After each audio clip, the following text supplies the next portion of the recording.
আফসোস, কোরআন আমাদেরকে বদদোয়া করতেছে। দোয়া করেন আপনারা, আল্লাহ আমাকে আধ্যাত্মিক শক্তি দেখ, আমি আপনাদেরকে কোরআনের কান্না এরকম লাউড স্পিকারে লাগায় শোনায়। আপনি বলবেন কোরআন কাঁদে কি কইরা, তাহলে আমি ওলামাদেরকে জিজ্ঞাসা করব খেজুর গাছ কাঁদলো কি কইরা। খেজুর গাছ যদি কাঁদতে পারে, তাহলে কোরআন আল্লাহর কালাম কেন কাঁদবে না? কেন কাঁদবে না? হাজারো বদদোয়ার কথা তো হাদিসে আছে। প্রাণী যদি বদদোয়া দিতে পারে, তো আল্লাহর কালাম কেন দিবে না?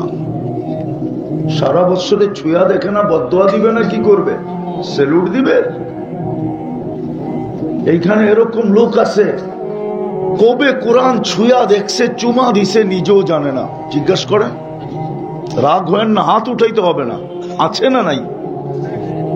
আছে না নাই? আছে তো। কোরআনকে ডেলি একটা চুমা দিল, অথচ কোরআনকে যে চুমা দিল, হায় হায় হায়, কোরআন যার পক্ষে গেল। এই জন্য বুখারী শরীফে আছে, কিয়ামতের দিন এক পর্বে আল্লাহ জিজ্ঞাসা করবে, বন্ধু চাইতে তো কম চাইলেন না, আমি দিতে তো কম দিলাম না, উম্মত সব দোজখ থেকে চলে আসছে। তো আল্লাহ রসুল বলবে, সব বাহির করে ফেলছি, কিন্তু চোখে পানি ঝরতে থাকবে। জিজ্ঞাসা করবে, বন্ধু পানি কেন? বলছে, সব বাহির করে নিয়ে আসছি বটে, কিন্তু কোরআন যার বিরুদ্ধে চলে গেছে, ওকে বাইর করতে পারি না। ইল্লা হাবাসাহুল কোরআন, এটা বুখারী শব্দ। ইল্লা হাবাসাহুল কোরআন, কোরআন যার বিরুদ্ধে চলে গেছে, ওকে বাইর করতে পারি না। কোরআন দিছিল জান্নাতে যাওয়ার জন্য, কিন্তু চুমা দিয়া দেখি না। মসজিদ দিছিল আমাদের ঘরে ঘরে, প্রত্যেক মহল্লায় মহল্লায়, গ্রামে গ্রামে। আল্লাহ নিজের ঘর দিয়া দিছেন, ঘর। আমরা তো পয়সাওয়ালা হইলে বেগম পাড়া যাই, ঠিক না? আমাগো পয়সা হইলে ইংল্যান্ডে যাই, ঠিক না? আমাগো পয়সা হইলে কানাডায় যাই, ঠিক না? আমেরিকায় যাই, ঠিক না? হ্যাঁ, গুলশান যাই, বানানি যাই, বাড়িদারা যাই, ঠিক না? ধানমন্ডি যাই, ঠিক না? আরে হুজুররা মনে হয় বোঝে না। হ্যাঁ, আপনি তো পয়সা হইলে উন্নত জায়গায় যান। আল্লাহ আপনার নিজের ঘর আপনার গ্রামে দিল কেন? একটু ভাবেন। আল্লাহর মতো সত্তা নিজের ঘর দিয়া দিল গ্রামে, দিয়া দিল চরে, দিয়া দিল আমার মহল্লায়। আল্লাহ কে? 99 পদের মালিক আল্লাহ। নিজের ঘর দিয়া দিল এরকম জায়গায়, দিয়া দিছে স্টেশনে। হায় হায় হায়, কেন দিল? প্রস্তুতি নেওয়ার জন্য দিল, যেন আপনি 2 কদম দিয়ে প্রস্তুতি নিতে পারেন। এই জন্যই তো হাদিসে আছে, যাকে বেশি বেশি মসজিদে আসতে দেখো, তোমরা ওর গায়ে স্টিকার লাগায় দাও, ও মুমিন, ইমানদার। কি হাদিস বললাম না, বানায় বললাম? হ্যাঁ, যাকে সকাল সন্ধ্যায় মসজিদে আসতে দেখো অন্ধকারে, বাশশিরিল মাশাঈনা ফিয-যুলামি ইলাল মাসাজিদ বিন-নূরিত তাম ইয়াউমাল কিয়ামা।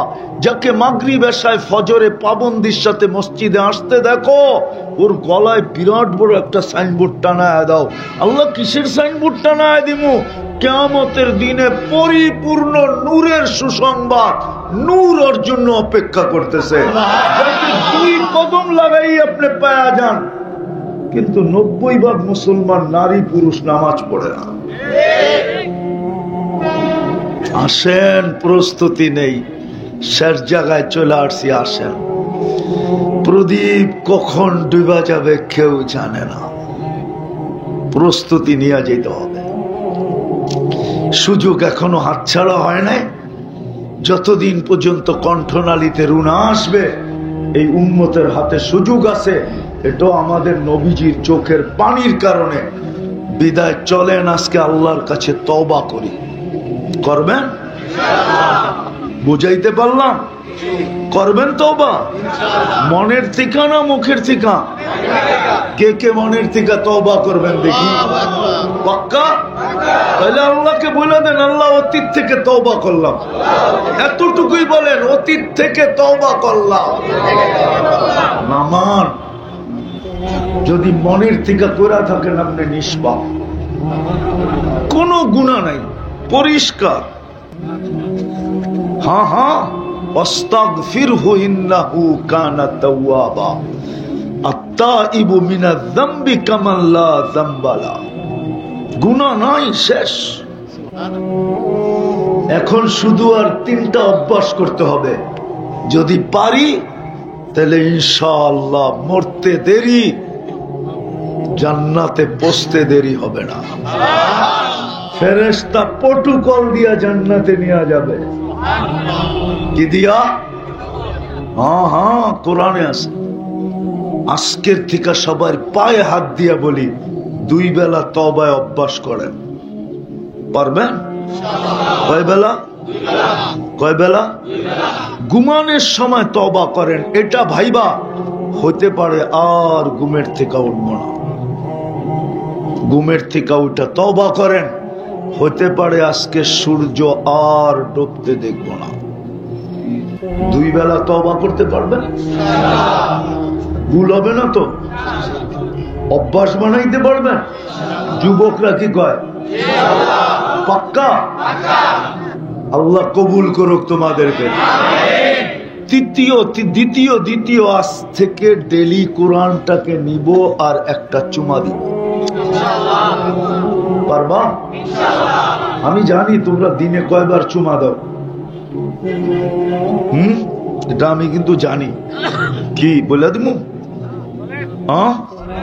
না, মানে মোবাইলে টাচ করে চুমা দিয়া স্বাদ নেয়। এটা দিনে কয়বার দেয় আমি জানি। 2, 4, 10 বার তো ডেলি দেয়, ঠিক না? কি কি নর্তকী, ঠিক না? মডেলিং, ঠিক না?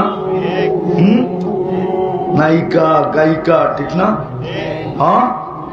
কি উলঙ্গ সুলঙ্গ দেখা মোবাইলে টাচ করে চুমা দেয়। এটা তোমার অভিরুচি। কেরামান কাতিবিন বসা আছে, ভিডিও নিতেছে। আমার এটা বিষয় না। আমার বিষয় হলো তোমার পায়ে হাত দিয়ে বলি ডেলি একবার কোরআনটারে চুমা দাও। আমি এতটুক শুধু চাই যে ডেলি তুমি একবার কোরআনটাকে নিয়ে মহব্বতে একটা চুমা দাও। বাস এতটুক চাই, আর কিচ্ছু চাই না। পারবা? হ্যাঁ, সবাই পারবেন? সবাই পারবেন? পাক্কা তো? আর তৃতীয়, আজকের থেকে মসজিদটা ভরা দিব। কি পারবো? আজকের থেকে মসজিদটা অঙ্গীকার, ওয়াদা। আল্লাহ আমল করার তৌফিক দান করেন। ওমা আলাইনা ইল্লাল বালাগ। প্রথম পাগড়ি দেওয়া হবে, তারপরে দোয়া। কেউ উঠাউঠি না করি, কই ছাত্র কই, সে কিছু চাওয়ার প্রয়োজন হয় না। এতটুকু অবশ্যই চাবো, আজকের আয়োজনটা যেন কবুল হয়, আয়োজনকারীরা যেন কবুল হন, সাহায্য সহানুভূতিকারীরা যেন কবুল হন, আজকের শ্রোতারা যেন কবুল হন, আজকে যেন টঙ্গীর প্রত্যেকটা মানুষ কবুল হয়। আয় আল্লাহ, উম্মতে মুহাম্মদী যেন কবুল হয়। আল্লাহ, সত্য তো এটাই, বিদ্যুতে দুর্গন্ধময় পানিটা যদি কবুল না হইতো, গ্রহণযোগ্যতা না পাইতো, তাইলে সুন্দর রূপে সাজানো একটা মানুষ কোনোদিন হতো না। বোঝা গেল কবুল হইলে আপনি সাজাইও দেন, বোঝা গেল আপনি রক্ষণাবেক্ষণও করেন, বোঝা গেল আপনি লালন পালনও করেন, বোঝা গেল আপনি সবকিছুই করেন, সব ব্যবস্থা আপনার পক্ষ থেকে করে দেন, শুধু একটু হাত বাড়ায়া নিতে হয়। আল্লাহ, এই জন্য কবুলিয়াত চাইতেছি, আর কিচ্ছু চাই না। এই মাদ্রাসার কবুলিয়াত চাই, ওস্তাদ ছাত্রের কবুলিয়াত চাই, কমিটির কবুলিয়াত চাই, এই মাদ্রাসার সাথে মোহাব্বতকারীদের কবুলিয়াত চাই, কমিটির কবুলিয়াত চাই, সাহায্য সহানুভূতিকারীদের কবুলিয়াত চাই। আজকে কবুলিয়াত ছাড়া উঠতে চাই না। আল্লাহ আপনি আমাদেরকে কবুল করেন, কবুলিয়াত ছাড়া উঠান না। মালিক যার যে পেরেশানি আছে দূর করে দেন, প্রয়োজন আছে মেটা দেন, অসুস্থ আছে শেফায়ে কামেলা আজেলা দায়মা মুস্তামেররা নসিব করেন। বেশিরভাগ শ্রমিক পেশার লোক আল্লাহ সর্ব ধরনের রোগ ব্যাধির থেকে হেফাজত করে। কোন কঠিন জটিল রোগ যদি কারো হয়ে থাকে তো কুদরত দ্বারা শেফা দিয়া দেন। আল্লাহ কারো পাতে হাত পাতার সুযোগ করে দিয়েন না, কারো কাছে যেন হাত পাততে না হয়, কারো দুয়ারে দুয়ারে যেন করতে না হয়, রোগ নিয়ে যেন আল্লাহ আল্লাহ সময় কাটাইতে না হয়। আপনি কুদরত দ্বারা শেফা দিয়া দেন, কেননা এদের পুঞ্জিটা তো দেহটাই। চাকরিজীবী আর শ্রমিক পেশার মানুষ, সে পুঞ্জিটা তো দেহ। বিদায়টাকে সুস্থ রাখেন, সবল রাখেন, যোগ মুক্ত রাখেন। আল্লাহ আল্লাহ এই মাহফিলের উসিলায় যারা বরাবর ঈমান নিয়ে যারা কবরে চলে গেছে, বিশেষ করে টঙ্গীর মাটির নিচে যারা, এই এলাকার মাটির নিচে যারা, এই মাদ্রাসার সাথে সম্পর্কিত যারা ছিল, কেউ যদি কবরে চলে যায় থাকে, সবাইকে মাফ করা দেন। ইনসানের সাথে সাথে জিন্নাতকে মাফ করা দেন। আজকে আপনি হাবিবের উম্মতকে মাফ করা দেন। আল্লাহ ফিলিস্তিনকে জয় যুক্ত করা দেন। যতজনে দোয়া চাইছে, যতজনে চাইতে চাইছে পারে না, হক রাখে, সবার মনের আশাকে পুরা করা দেন। আল্লাহ আমাদের যে ইস্তেমা আসতেছে 31 তারিখ, 1, 2, 3, 4, 5, আল্লাহ ভরপুর কামিয়াব করা দেন। সমস্ত বিপদ আপদ থেকে হেফাজত করেন। আপনি নিরাপত্তার চাদর দিয়া কুদরত দ্বারা ঢাকা দেন। যা চাইলাম তাও দেন, যা চাইতে পারলাম না তাও দেন। ওয়াসাল্লাল্লাহু তাআলা আলা খায়রি খালকি মুহাম্মাদি ওয়া আলিহি আসহাবি আজমাইন বিরহমাতিকা ইয়া আরহামার রাহিমিন বিমা তা'মালুন আও কামা ক্বালা আলাইহিস সালাতু ওয়াস সালাম।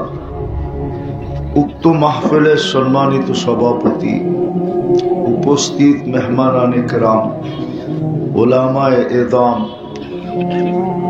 এলাকার থেকে আগন্ত মুসলমান ভাইয়েরা, বিশেষ করে যুবকরা, যেই পর্যন্ত লাউড স্পিকারের আওয়াজ পৌঁছতেছে, যদি শোনার সুযোগ থাকে তো পর্দার অন্তরালে মা ও বোনেরা, কোরআন হাদিস থেকে যতটুকুই তেলাওয়াত করলাম, আশা রাখি একই সামনে রেখে অতি অল্প সময় কিছু কথা রাখবো।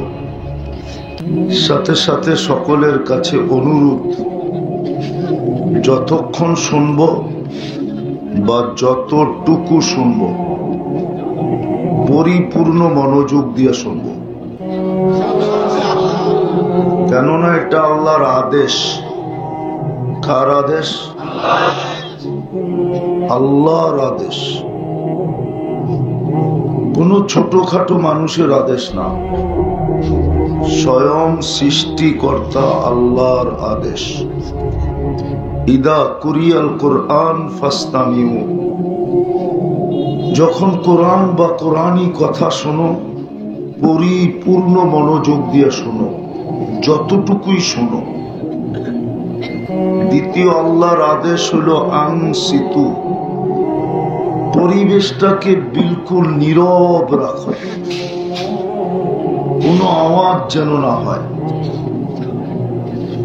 ফলাফল কি দাঁড়াবে? লাআল্লাকুম তুরহামুন,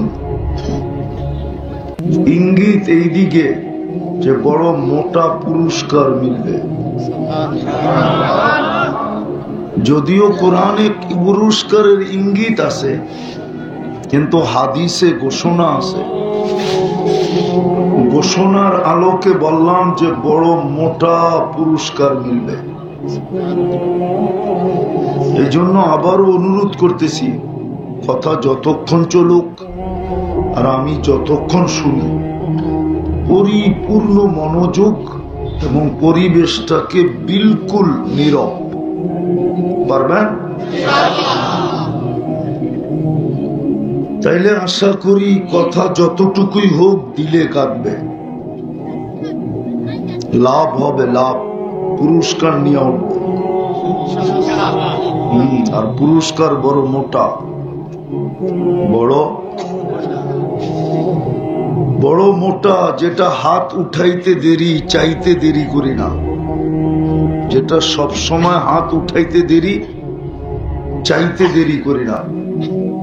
আমরা সব সময় আল্লাহর কাছে সবচেয়ে বেশি যেটা চাই সেটা হলো আল্লাহ মাফ করে দেন, ঠিক না? সত্য তো? আর আজকে ঘোষণা আছে হাদিসে, ইরজিউ মগফুর আল্লাহ, যাও তোমাদের গুনাহ মাফ। এর চেয়ে বড় মোটা পুরস্কার কি চান? এই জন্য শর্ত পুরা করতে হবে, পরিবেশ নির্জুম, পরিপূর্ণ মনোযোগ, নাইলে কিন্তু আমরা যাত্রী, আমরা কিন্তু যাত্রী, বুঝেন? স্টেশনের পাশেই তো, ঠিক না? আমরা কিন্তু যাত্রী, সবাই কিন্তু যাত্রী, পুরুষও যাত্রী, নারীও যাত্রী, যে দুনিয়াতে পা রাখছে ওই যাত্রী। কিন্তু হ্যাঁ, দুই শ্রেণীর থেকে কলম উঠানো, ওরা যাত্রী হইল কলম উঠানো, কলম ওদের বিরুদ্ধে যায় না। একটা হলো বাচ্চা, একটা হলো পাগল। এই দুই শ্রেণী সারা সবাই যাত্রী, কলম চলমান, কলম কলম চলমান, কলম কি? এই জন্য আবারও বলতেছি, আমরা কিন্তু যাত্রী। প্রত্যেকের ভাবা উচিত যাত্রী আমি, আমি যাত্রী। মনোযোগ দিলে শোনা যাবে, নাহলে শোনা যাবে না। ওয়াজে গানে আওয়াজ লাগে, ওয়াজে মনোযোগ লাগে। আল্লাহর কাছে কি আওয়াজের শব্দ ছিল না? তাহলে আল্লাহ আওয়াজের কথা কেন বললেন না? কেন বললেন মনোযোগের কথা? বলেন, বিদায় হজে ১.৫ লক্ষ সাহাবা ছিল, লাউড স্পিকার কোথায় ছিল? একজন নিয়ে আসেন যে বলুক যে আমি শুনি নাই আল্লাহর রাসূলের কথা। মনোযোগ হইলে আর আওয়াজের দরকার হবে না।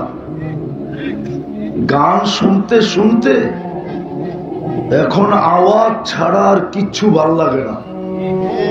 গানের জন্য আওয়াজ দরকার, কেননা আওয়াজ ব্যতীত যে গায় ওর গায়েও শক্তি আসে না।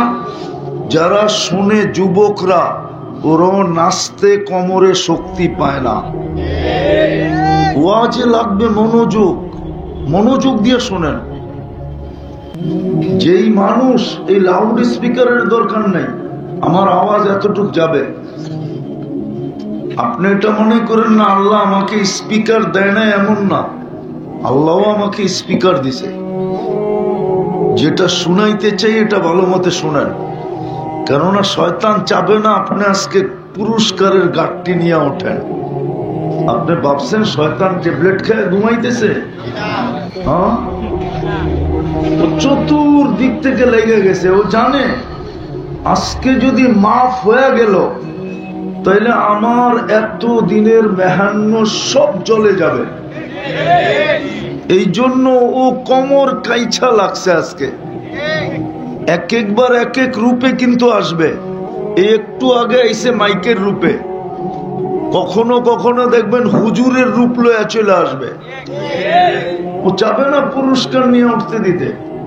এই জন্য আবার বলতেছি, খুব মনোযোগ দেন, পরিবেশটাকে চুপ রাখেন। ওয়াজ শুনতেও হবে না, বুঝতেও হবে না। আল্লাহ শোনার কথাও বলে নাই, বুঝার কথাও বলে নাই। বলছে এমন মজলিস যেখানে তুমি আইসা বসছ, যদি এই দুটা পুরা করতে পারো, যতটুক শুনলা পুরাই মনোযোগ দিয়ে শুনলা। এই জন্য আমি প্রথমেই বলছি, যতটুকু শুনলাম পুরা মনোযোগ দিয়া, পরিবেশটা নির্জম। আপনি মোটা পুরস্কার নিয়ে উঠবেন, ইরজিউ মাগফুরান লাক, যাও গুনাহ মাফ। তো আমরা সবাই কিন্তু যাত্রী, যাত্রা কিন্তু চলমান, এক সেকেন্ডের জন্য থামে না। আমি থামি কিন্তু যাত্রা থামে না। থামানোর কোনো মেশিনও নাই মানুষের কাছে। আমরা সবাই কবরের যাত্রী, মৌতের যাত্রী, আখেরাতের যাত্রী। যার কাছ থেকে আসছি তার দিকে ফিরার যাত্রী। কিন্তু আমার আসল কথা হলো, আমরা যে যাত্রী, কিন্তু আমার কাছে প্রস্তুতির অনুভূতি কতটুকু, প্রস্তুতির অনুভূতি কতটুকু, কতটুকু আমি প্রস্তুতি নিলাম, বা কতটুকু প্রস্তুতি নিতেছি, বা প্রস্তুতি যে নিতে হবে এই অনুভূতিটা আমার ভিতরে কতটুকু, এটাই বুঝাইতে চাইতেছি। বাবা উচিত, কেননা যেই কোনো মুহূর্তে আমার পরিসমাপ্তি, যেই কোনো মুহূর্তে আমার যাত্রার পরিসমাপ্তি ঘটতে পারে, যেই কোনো মুহূর্তে। কে কখন কাটটা ঘটবে কেউ জানে না। দুনিয়ার কাউকে আল্লাহ জানার ক্ষমতাই দেন নাই যে পরিসমাপ্তি ঘটবে কখন, কখন পরিসমাপ্তি ঘটবে এটা কেউ জানে না। নিজের রাজত্বের ভিতরেই ঘটবে না অন্যের রাজত্বে ঘটবে, নিজের অফিসেই ঘটবে না নিজের অফিসের বাইরে ঘটবে, নিজের বেডরুমে ঘটবে না হাসপাতালের বেডে ঘটবে, কেউ বলতে পারবো না আমি সাজায় নিছি। সাজায়া দিছেন বিদায় আমি সাজা। যুবককে যদি যৌবন দিয়ে না সাজাইত তাহলে যুবক তুমি তোমাকে যুবক বলতে পারতে না। হ্যাঁ, যৌবনের বাহাদুরি দেখাইতে পারতে না। হ্যাঁ, কাউকে ফুল দেওয়ার সুযোগ হইতো না, কাল থেকে ফুল চাওয়ারও সুযোগ হইতো না। কেউ তোমাকে দেখা মুস্কি হাসিও দিত না, কেউ তোমাকে দেখা চোখ টিপিও দিত না। কাউকে দেখা তুমি মুস্কি মুস্কি হাসতেও পারতে না। সাজায়া দিছেন, সাজায়া। এই জন্য দাবি প্রস্তুতি নিয়ে আসো। শুধু সাজায়া দেন না, 24 ঘন্টা সুরক্ষা করেন। আরজুকু ওয়াশকুরু গায়রি, আরজুকু ওয়াশকুর গায়রি। আল্লাহ নিজে বলতেছেন আরজুকু ওয়াশকুরু গায়রি। 24 ঘন্টা লালন পালন আমি করি, কিন্তু প্রশংসা অন্যের গায়ে।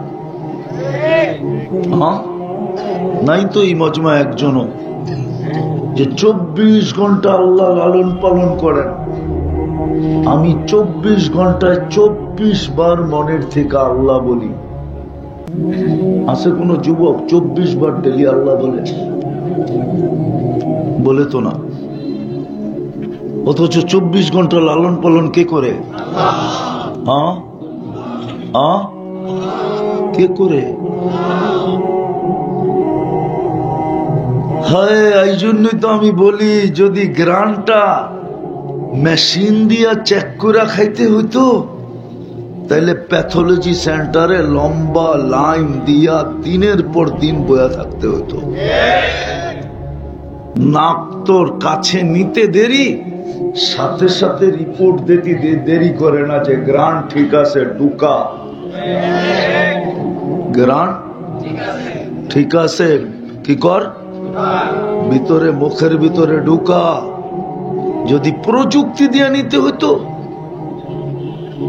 প্রযুক্তি দিয়া মেশিন দিয়া যদি গ্রান টেস্ট করতে হইতো তাহলে প্যাথোলজি সেন্টারে লম্বা লাইন লাগায় বয়ে থাকতে হইতো। আর খালি একটু পরে পরে চিৎকার দিত, জান যায়, তাড়াতাড়ি চেক করে দেন। যদি 7 মেশিন দিয়ে চেক করতে হইতো, জিহ্বা ছোঁয়াইতে দেরি, স্বাদ বলতে দেরি করে না। প্রথম নাক বলছে ভিতরে ঢুকা, জিহ্বায় বলছে স্বাদ চেক করা, বলছে বিলকুল পেটের ভিতরে ঢুকা। আর স্বাদ ঠিক না তো জিহ্বা বলছে বের করে দে। কে করে? কে লাগাইছে এটা? এই জন্যই বলছে প্রস্তুতি নিয়ে আসতে হবে। আমি তোমাকে অস্তিত্ব দিই না, সাজায়া দিছি। সাজায়া দিই নাই, সাজায়া দিই নাই, 24 ঘন্টা লালন পালন করি। আর জুকু আয়াশকুরু গায়রি, 24 ঘন্টা তোমাকে লালন পালন করি। যদিও তুমি 24 ঘন্টা গুণ গাও অন্যের, নুন খাও আমার, গুণ গাও আরেকজনের। কার নুন খাই? আমি গ্রাম্য ভাষায় বললাম, নুন খাই কার? গুণ গাই কার? না গাই না? যদি শ্রমিক বলে চাকরি দিছে মহাজন, ওনার গুণ গামু না তো কার গুণ গামু? আমি যদি যুবকরে জিজ্ঞাসা করি তোরে সুস্থ রাখছে কে, এটা বল। তোকে স্বাস্থ্য দিছে কে, বল। তোকে সবল করছে কে, বল। তোকে উপযোগী বানাইছে কে, বল। যুবক তো কয় চাকরি করি মহাজনের, গুণ মহাজনের গামু না তো কার গামু? মাসের শেষে বেতন তো দেয় মহাজনে, তো ওনার গুণ গামু না তো কার গুণ গামু? আমি যদি বলি তোর এই বডিটা কে বানায়, কাঠটা দিয়ে তুই চাকরি করো, সেটা বল। দেহটা কার দেওয়া? কে দিছে দেহটা? কে এটার ভিতরে যোগ্যতা দিছে? নাই তো। এটা তো শিল্প এলাকা, ঠিক না? শিল্প এলাকা না পুরা গাজীপুর?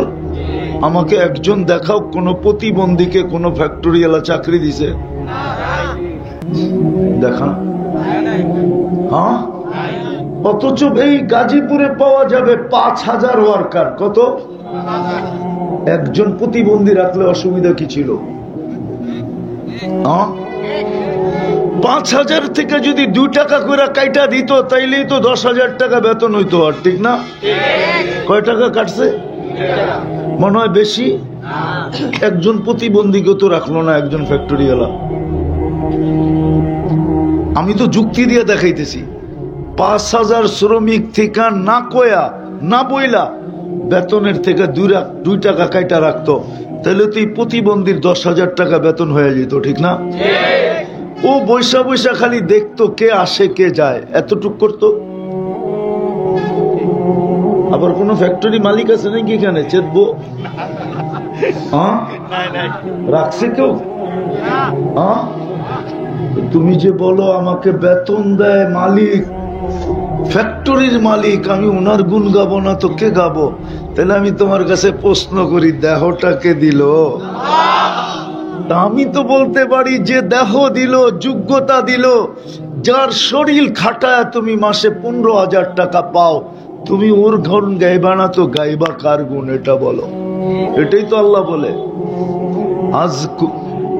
এটাই তো বলে আর জুকু আয়াশকুরু গায়রি। 24 ঘন্টা পালি আমি, গুণ গায়। লবণ খায় আমার, গুণ গায়। এই জন্যই বলে প্রস্তুতি নিয়ে যেতে হবে। বলেন ওয়াজ লম্বা হইলে অনেক কিছু হবে এমন না, বলেন প্রস্তুতি কতটুকু? দুনিয়াওয়ালারা তো শুধু কবরই রেখে চলে আসবে, এখানে একজনও নাই।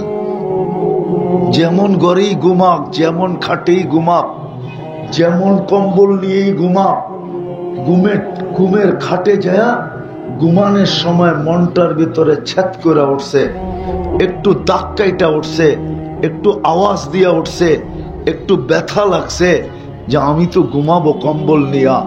হায় মা জানি কবরে কেমন আছে,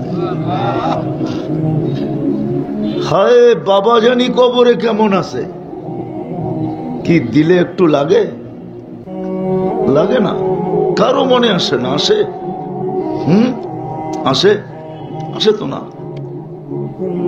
বাবার কথাই যখন মনে আসে না, মার কথাই যখন মনে আসে না, আর কার কথা মনে আসবে?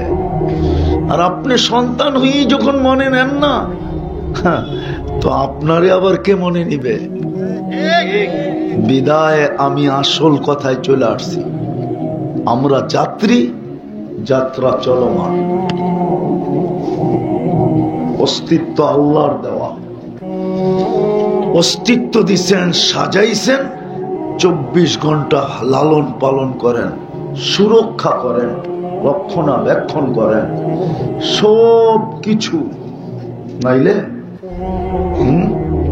কিছু কিছু এলাকা আছে টঙ্গীতে, মাঝে মাঝে যাওয়া আসা হয়, দেখা হয়। উন্নত দুনিয়ার মানুষ আনেন তো, আইনা ওকে গলিগুলা ঘুরে আনিয়া বলেন যে কেমন দেখলা, তো বাহির হবে আর বলবে এখানে মানুষ বাঁচে কি করে, এখানের মানুষ সুস্থ কি করে, পরিবেশই তো নাই সুস্থতার, বাঁচে কি করে। অথচ আপনি চেক করলে দেখবেন এই নিম্নমানের এলাকার মানুষের অ্যান্টিবডি, রোগ প্রতিরোধ ক্ষমতা গুলশান বনানী আলার চেয়ে বেশি। কি বেশি না? প্রমাণ দিমু। 2020-এ যখন করোনা চলতেছিল, তখন একটা জরিপ হয়েছিল যে অ্যান্টিবডি কাদের বেশি, রোগ প্রতিরোধ ক্ষমতা। কয়েকটা বস্তির ভিতর থেকে ঢাকা শহরের সবচেয়ে বড় ঘন বসতিমূলক বস্তি তেজগাঁও বস্তিতে, যেটা বিলকুল গুলশানের সাথে, ওটার ভিতরে সমীক্ষা চালানোর পরে দেখছে গুলশান আলাগো 65 আর বস্তি আলাগো 75। কত বেশি? কত? করোনা আসছে ওইখানে, কিন্তু ওরা সব চাবায়া খায়া ফেলাইছে। কোনটা পানের লগে, কোনটা সিগারেট বিড়ির লগে, কোনটা মুড়ির লগে, কোনটা পিয়াজু শিয়াজু, সব কিছুর সাথে মিলায়া করোনা খায়া ফেলছে। আর গুলশান আলারা বৈশা বৈশা খালি আল্লাহ আল্লাহ আল্লাহ করছে যে দলল কিনা, দলল কিনা, দলল কিনা, দলল কিনা।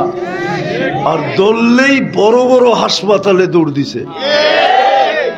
আর ওই গরিবদেরকে দললেও শুধু গেছে কই ফার্মেসিতে যে কইছে শরীরটা জানি ম্যাস ম্যাস করে, তো 2 টাকার ওষুধ ধরায়া দিছে, খাইতে দেরি, করোনা ভাইগা যাইতে দেরি করে। কে করছে এটা? অথচ দুনিয়া কয় তো এই পরিবেশে মানুষ বাঁচার কথা না। আপনার অ্যান্টিবডি তো বেশি। কে বানাইছে? হ্যাঁ, কে বানাইছে? রাগ হয়ে যাবেন। আপনি তো বাজারে গেলে কম পয়সায় নিম্নমানের জিনিসটা কিনতে চান, ঠিক না? সত্য তো? রাগ হয়ে গেলেন? কম পয়সায় নিম্নমানের জিনিসটা কিনতে চান, ঠিক না? কেননা যা আছে ওইটা দিয়ে তো মাস চালাইতে হবে, ঠিক না? আর গুলশান বনানীওয়ালারা অনেক টাকা দিয়া উন্নত মানেরটা কিনে, ঠিক না? তারপরও অ্যান্টিবডি কম। কে করছে এটা? হ্যাঁ বলেন, আল্লাহর দাবি নাই যে প্রস্তুতি নিয়ে আসো? কতটুক নিলাম? ওই প্রস্তুতি নেওয়ার জন্যই তো আপনাকে মুসলমানের ঘরে পাঠাইলেন। কিন্তু ইসলামের তো ছাপ আপনার আমার ভিতরে নাই, রং তো নাই, কালার তো নাই। যুবক তো 14 তারিখে ফুল কালার দেখা কিনবো, রং দেখা কিনবো, গ্রাম দেখা কিনবো। এইখানেও ফুল আছে, একটা যদি উঠা দিয়া দেয় 14 তারিখে দিস, তো কইব হুজুর জুতা দিব, জুতা। এইখানেও তো আছে ফুল, এইখানেও তো আছে ফুল, যদি উঠা দিয়া দি রাখ, এটা যত্ন করে রাখিস, 14 তারিখে দিস, কইব জুতা দিব, জুতা, জুতা। ঠিক না? হ্যাঁ, নিবা? দিমু উঠায়া দিয়া দিমু, আমি কইলে দিমু, নিবা? কেন? যদি এই ফুল না চলে, বল যুবক তুই আল্লাহর কাছে চলবি কি করে? তোকে তো মুসলমানের ঘরে অস্তিত্ব দিল, ইসলামের তো রং তোর ভিতরে নাই। ওই দাবি পূরণ হওয়ার জন্যই তো মুসলমানের ঘরে পাঠাইলেন, যেন দাবি পূরণ হয়, প্রস্তুতি হয়ে যায়। কিন্তু ইসলামের রং তো নাই, রং তো নাই। কোরআন তো এই জন্যই বলছে, হ্যাঁ তোমরা বুঝবা কি বুঝবা না জানি না, বলমু হ্যাঁ টেস্ট ম্যাচ বুঝো কি? এটা কি? আরে ক্রিকেট খেলা ঠিক আছে, এই টেস্ট ম্যাচটা এটা কি জিনিস? হ্যাঁ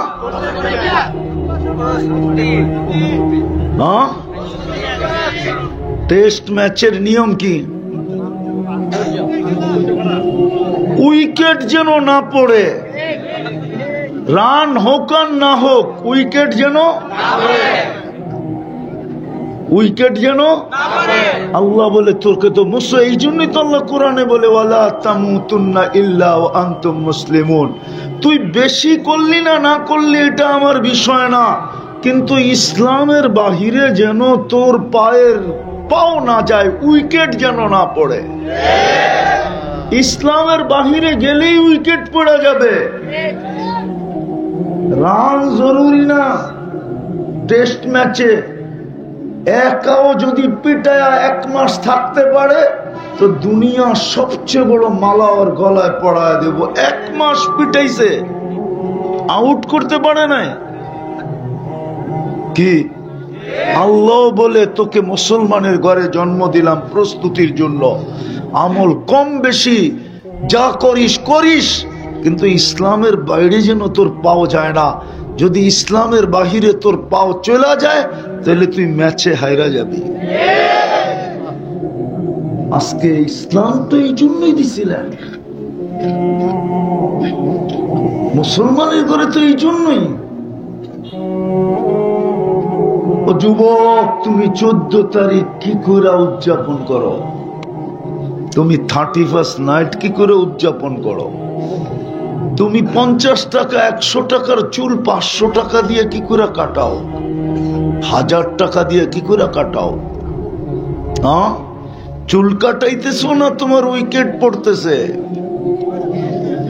চুল কাটাইতেছো না তোমার পয়েন্ট পড়তেছে, পয়েন্ট কমতেছে? হ্যাঁ কোনটা? এদিকে এদিকে এদিকে। একটু আগে বলছি না, শয়তান বহুত রূপে আসবে। কি শয়তান?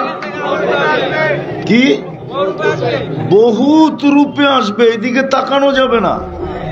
এটা আমি আগেই ক্লিয়ার করে নিছি, শয়তান কি কি রূপে আসবে। মনোযোগ মনোযোগ, পুরস্কার নিয়ে উঠতে হবে। এই জন্যই মুসলমানের ঘরে অস্তিত্ব।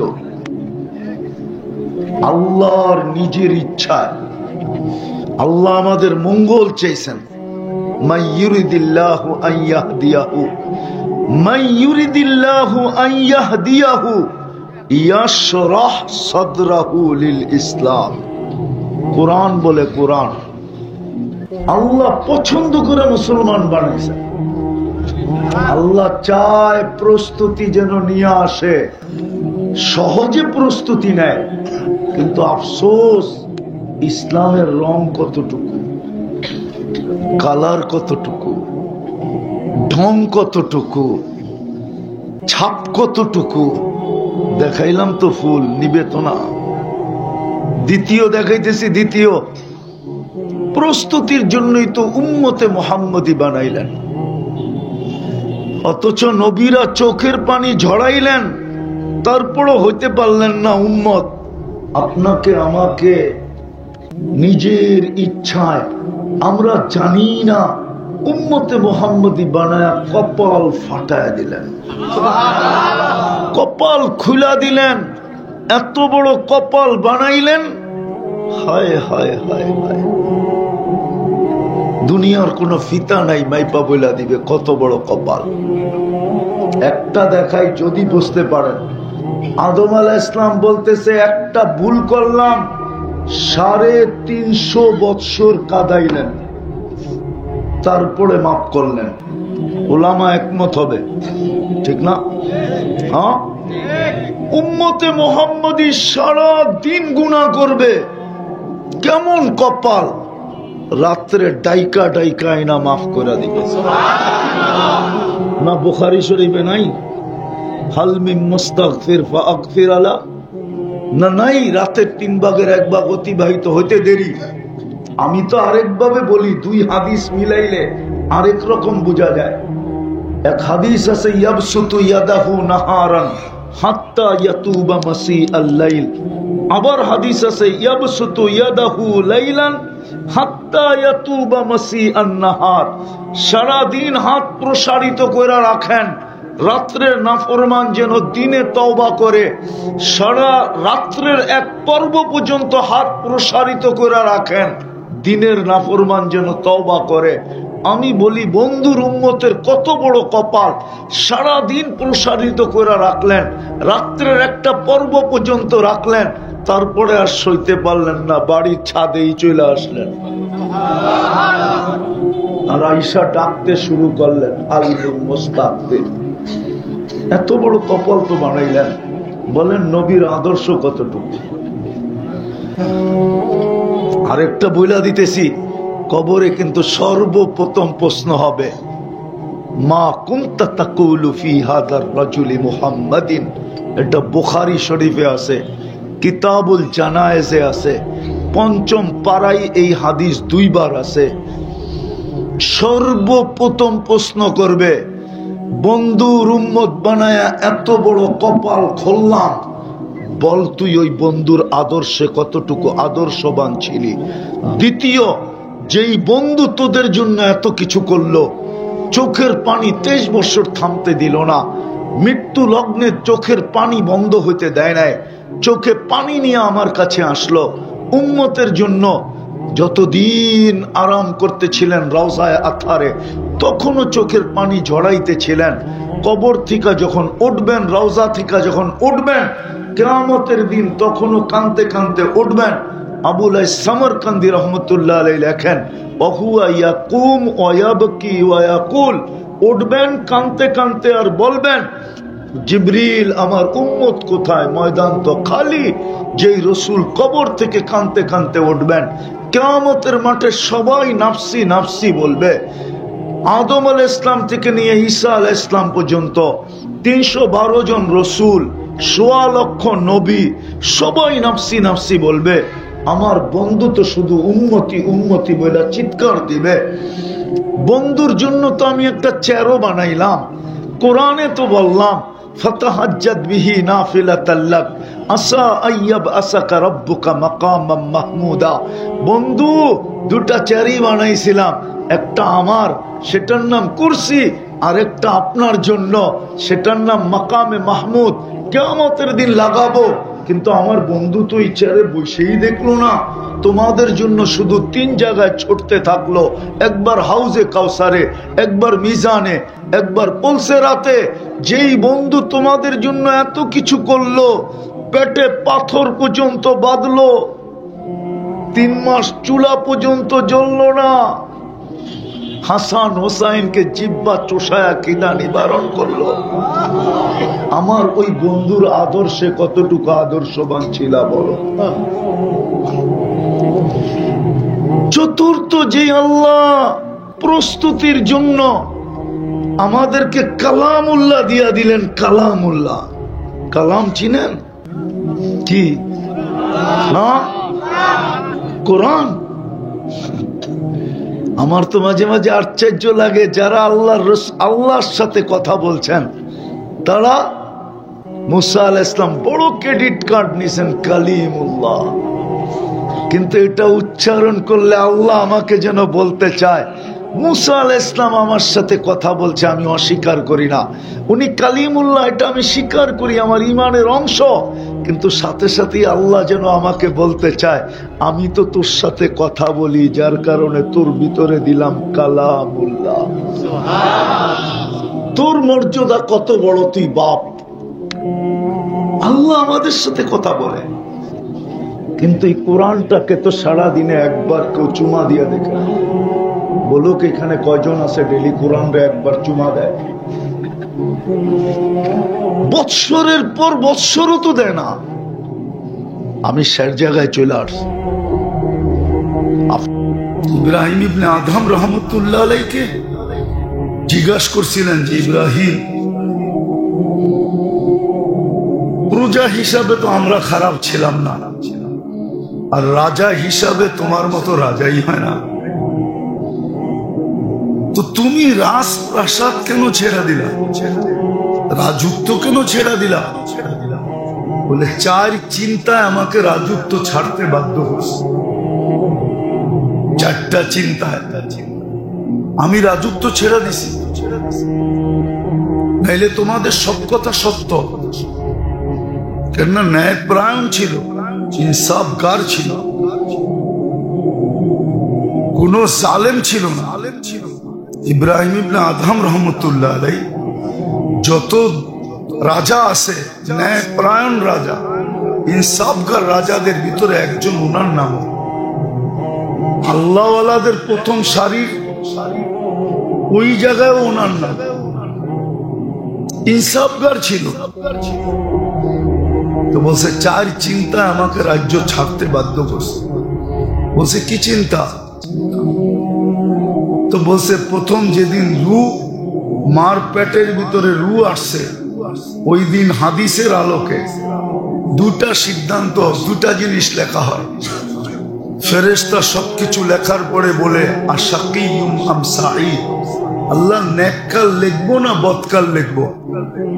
তিনি বলেন আমার ভিতরে চিন্তা ঢুকছে যে আমি তো জানি না আমাকে কি লেখা হয়েছে, নেককাল না বদকাল। কেননা এখন কানলে চেঞ্জ হইতেও পারে, চেঞ্জ হইতে পারে। যদি এখন কাঁদি, কাঁদতে থাকলাম তো বদকাল লেখ কাইটা নেককাল লিখে দিল। আর এটা আরেকটা হাদিসে ইঙ্গিত পাওয়া যায়। আল্লাহ রসুল সাল্লাল্লাহু আলাইহি ওয়াসাল্লাম হাসান হুসাইনকে দোয়া শিখাইছেন, এই দোয়াটা বেশি বেশি পড়ো। সেটা হলো আল্লাহুম্মা ইন কাতাবতানি মিন আহলি সাআদাতি ফাসবুতনা ফিহা ওয়া ইন কুনতা কাতাবতানি মিন আহলি শাকাওয়াতি ফামহুনা মিনহা ফাইন্নাকা তামহু মা তাশা ওয়া তুসবিত ওয়া ইনদাকা উম্মুল কিতাব। বলছে বৎস, এই দোয়াটা মাঝে মাঝে পড়ো। দুনো ভাইকে শিখাইছে। তো এখন চেঞ্জ হওয়ার সুযোগ আছে, আমি জানি না কি লেখা হয়েছে। বলছে দ্বিতীয়টা বলো ইব্রাহিম। বলছে যেদিন রু নিতে আসবে ওদিন দুই সম্বোধনের যে কোনো একটা হবে। আইয়াতুহান নাফসুত তাইয়্যিব বলবে, অথবা আইয়াতুহান নাফসুল খাবিস বলবে। ফালা আদরি মাযা ইউখাতিব, জানি না আমাকে কি বলে সম্বোধন করেছে। বলছে তৃতীয়টা বলো। বলছে কবরে যাওয়ার পরে প্রশ্ন উত্তর হবে, কেউ জবাব দিতে পারবে, কেউ দিতে পারবে না।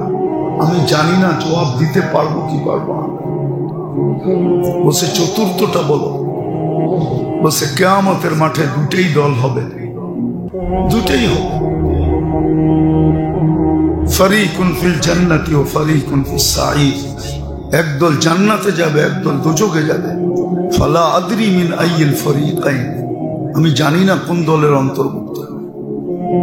বলছে চার চিন্তা আমাকে পাগল বানায় ফেলছে। তো গাফলত যখন দূর হয়, আজকে আমরা সব গাফেল।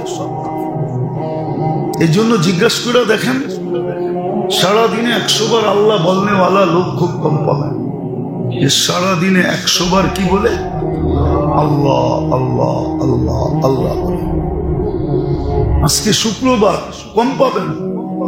যে আজকের দিনে কম পাবেন কি হাতের করে গণা পাইতে পারেন সারা বাংলাদেশ যে 1000 বার দুরূদ পড়বে। 1000 বার দুরূদ পড়বে না, অথচ শুক্রবারটা ছিলই দুরূদের বার। আল্লাহ রসুল বলছিলেন শুক্রবারে আমার উপরে বেশি বেশি দুরূদ পড়ে। পার ঘন্টায় যদি 100 বার পড়তো তাহলে 24 ঘন্টায় 2400 বার পড়ার কথা ছিল। এমনকি আলেম ওলামা তোলাবারও পড়ে না, 500,000 বার দুরূদ পড়ে না। এই জন্যই বলছিলেন আল জাফা কুল্লাল জাফা। এর চেয়ে বড় বিদ্বেষ কিছু নাই। আল্লাহ রসুল বলতেছে এর চেয়ে বড় বিদ্বেষ কিছু নাই, এর চেয়ে বড় অনীহা কিছু নেই। আপনি বলেন একবার দুরূদ পড়লে 10টা রহমত নাযিল হয়, কয়টা? আপনি সারাদিনে তো একবারও পড়েন না, আপনার কাছে তো রহমতই নেই। আপনার জীবনটা চলবে তো চলবে কিভাবে?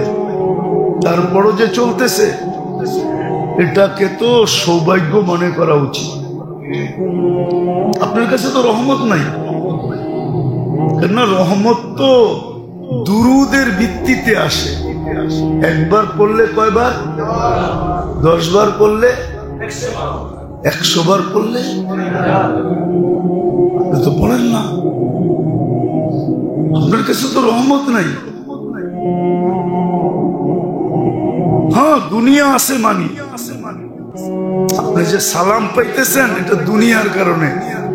কালকে ফকির হইয়া দেখেন কেউ সালাম দিবে না, সবাই প্রবাদ বাক্য শোনাবে, গরিব গোরে দ্বীপ জেলো না, ফুল দিও না কেউ বলে। গরিব গোরে, গোর বোঝেন, গোরস্থান চিনেন? গরিবের কবরে কেউ ফুল দিও না, গরিবের কবরে কেউ বাতি দিও না, ফুল দিও না কেউ ভুলে, ভুলেও ফুল দিও না, গরিবের কবর। আপনি যে আজকে সালাম দেখতেছেন, এটা আপনার কাছে মাল আছে এই জন্য সালাম দেন, নাইলে কেউ সালাম দিত না। সত্য এটা। আজকে আমরা উদাসীন, এটাও রোগ, রোগ, নাইলে পাগল হয়ে যেত। কেন? মৌত তো কাউকে মেসেজ দিয়ে আসবে না, চিঠি দিয়ে আসবে না, মিস কল দিয়ে আসবে না, সতর্ক করে আসবে না। মৌত তো হঠাৎ আইসা দাঁড়াবে, আইসেই বলবে চর সেন্দি তোর বিয়া, আসবে আর উঠায় নিয়ে চলে যাবে। তো উদাসীনতা এটাও জীবনের রোগ। আরো কয়েকটা রয়ে গেল, আবার এগুলার প্রতিকারও আছে। এই রোগের থেকে বাঁচা যায় কিভাবে? কিন্তু সমষ্টিগত বাঁচার একটা পদ্ধতি ছিল, কিন্তু এটা কয়জন অবলম্বন করে? কয়জন অবলম্বন করে? কয়জনের অভ্যাস এটা? এক তীরে সবগুলা মারা যেত, এক তীরে সবগুলাকে মারা যেত, সবগুলাকে প্রতিরোধ করা যেত, চিকিৎসা করা যেত। কিন্তু কয়জন এটা খুব কম পাওয়া যায়। আরে শুনায়া না পড়ুক, মনে মনে পড়লেও তো হইতো। কয়জন আছে ইস্তেগফারে অভ্যস্ত? তাহলে বিলকুল নিষ্পাপ অবস্থায় সুস্থ হয়। আর যদি ওই রোগী মারা যায় তাহলে নিষ্পাপ অবস্থায় মারা যায়। শারীরিক রোগের তো এই ছোট একটা চিত্র তোলা হলো হাদিস দ্বারা, কিন্তু জিন্দেগির রোগের চিত্র, জীবনে যদি রোগ হইল তাহলে এটার কোনো উপকারিতা দুনিয়ার বাহ্যিক জীবনে নাই, আর আখিরাতে তো নাই। বরং হইতে পারে জিন্দেগির রোগের চিকিৎসা যদি না হইল, তওবা যদি না হল। এই জন্য কোরআন ইঙ্গিত দিচ্ছেন, মুসলমানকে বুঝাইতে চেষ্টা করছেন, ইয়াতবাউ সাইয়্যাতুল হাসানা, গুনাহ হবে এটা স্বাভাবিক, মানুষ থেকে গুনাহ হবে, কিন্তু সদা সর্বদা গুনাহ হওয়ার সাথে সাথে একটা নেক আমল হওয়া চাই না। গুনাহ একে এক লেখা হয়, নেক আমল একে 10 লেখা হয়। একের থেকে 1 মাইনাস হওয়ার পরেও 9 তার হাতে থাকে। আল্লাহর ব্যবস্থাপনা বড় সুন্দর, যদি কেউ মানে। আর যদি না মানে তাহলে তো আফসোস করতেই হবে, এটা তো চিরসত্য। আফসোস ব্যতীত আর কোনো রাস্তা থাকবে না, আফসোস তাকে করতে হবে। এই জন্য শারীরিক জিন্দেগির রোগের আলোচনা হইতেছিল, দুটা হয়তো বলা হয়েছিল। জিন্দেগির প্রথম রোগ যেটা মানুষের জীবনে হয়, এটা হলো ইয়াকিন আর বিশ্বাসের দুর্বলতা।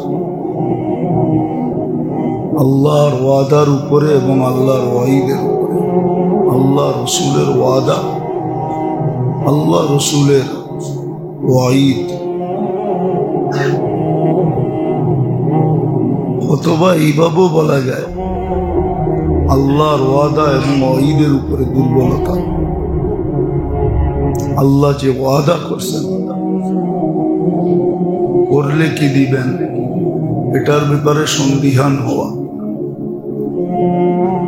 দুর্বল মনোভাব রাখা, না করলে কি শাস্তি দিবেন এটার ব্যাপারে উদাসীন থাকা, সন্দিহান হওয়া, এটা জীবনের প্রথম রোগ। দ্বিতীয় যে রোগ, মুহাম্মদুর রাসূলুল্লাহ সাল্লাল্লাহু আলাইহি ওয়াসাল্লাম একমাত্র জীবন বিধান, পদ্ধতি, নিয়ম। রাসূলুল্লাহ সাল্লাল্লাহু আলাইহি ওয়াসাল্লামের আদর্শই একমাত্র মানুষের সফলতার জন্য মাপকাঠি। এই ব্যাপারে সন্দিহান থাকা বা উদাসীন থাকা, এটাও জীবনের রোগ। 90% মুসলমানই দেখা যায়, মুসলমান দাবি করে বটে, মুসলমান বটে,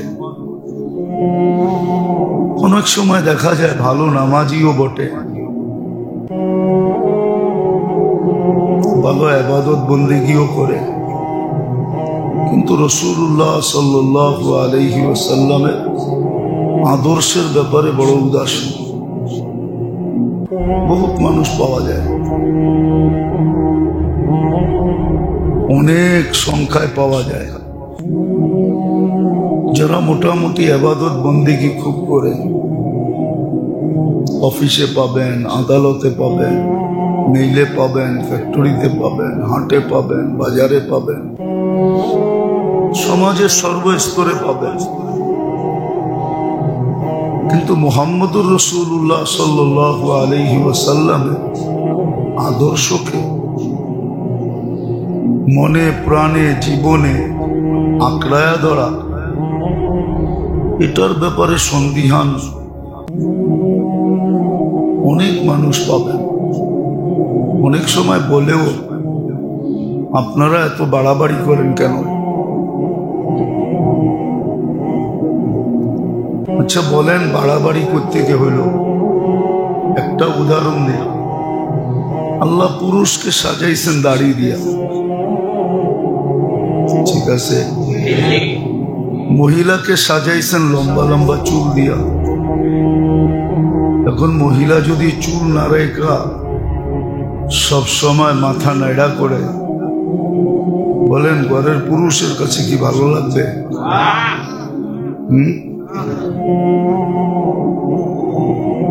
যেই লোকটা ডেইলি শেভ করে, এটা ভালো লাগে কি করে? যুক্তি দিয়ে বোঝেন, তর্ক বিতর্ক না, যুক্তি। আল্লাহ পুরুষকে সাজাইছেন দাড়ি দিয়া। মহিলার ভিতরে এই হরমোন নাই যে তার দাড়ি উঠবে। দাড়ি যদি ওঠে সারা দুনিয়া বলে এটা তার জন্য অস্বাভাবিক, স্বাভাবিক না। ডাক্তাররাও বলে আপনার হরমোনের সমস্যা আছে। তাহলে যদি দুনিয়া বিদ্যায়ও এটাকে অস্বাভাবিক বলে, মহিলার দাড়ি উঠাটা আর পুরুষের দাড়ি উঠাটা স্বাভাবিক বলে, তাহলে যেই আল্লাহ শরীরটা অস্তিত্ব দিছে,